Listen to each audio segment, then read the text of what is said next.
Hi friends, இன்றைக்கி வந்து Friday mini vlog பார்க்கலாமாங்க.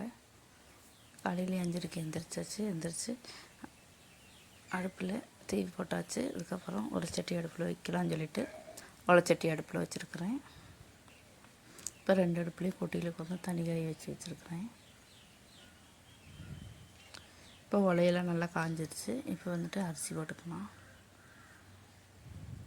அரிசி போட்டாச்சு. அதுக்குள்ளே டீ வைக்கலாம்னு சொல்லி போட்டு அடுப்பு பற்ற வச்சுட்டு டீ சட்டி அடுப்பில் வச்சுக்கிறேன். இப்போ பால் ஒரு கிளாஸ் ஊற்றிட்டு தண்ணி ஒரு கிளாஸ் ஊற்றிக்கலாம்.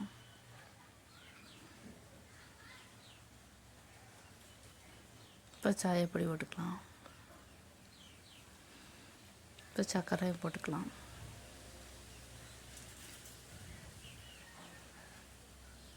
இப்போ டீ நல்லா கொதித்து வந்துருச்சு. இப்போ கிளாஸில் ஊற்றிக்கலாம். இது எங்கள் வீட்டுக்காருக்கு எனக்கு டீ.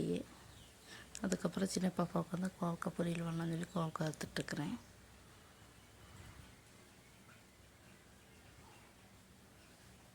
இப்போ சோறு வெந்து வடித்தாச்சு. அதுக்குள்ளே வந்துட்டு பருப்பு வேக வச்சுக்கலாம்னு சொல்லி பருப்பு வேக வச்சுருக்கேன் சட்டியில். பின்ன கோவக்காய் வெந்தங்க மஞ்சப்பொடி மிளகாப்பொடி உப்பு போட்டு பரட்டி வச்சாச்சு. இப்போ உருளைக்கிழங்கு மஞ்சப்பொடி மிளகாப்பொடி உப்பு போட்டு வேக வச்சுக்கலாம்.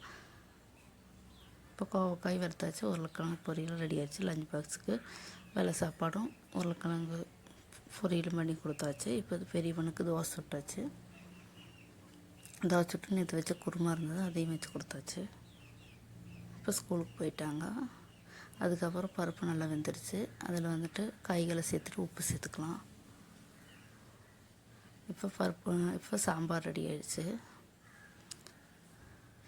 இப்போ கோவக்காய் பொரியல் ரெடி ஆயிடுச்சு. பப்படம் காய்ச்சி எடுத்து வச்சுருக்கிறேன். இப்போ சோறு, அதுக்கப்புறம் சாம்பார், கோவக்காய் பொரியல், பப்படம், சக்கையெல்லாம் அதையும் சாப்பிட்டாச்சு.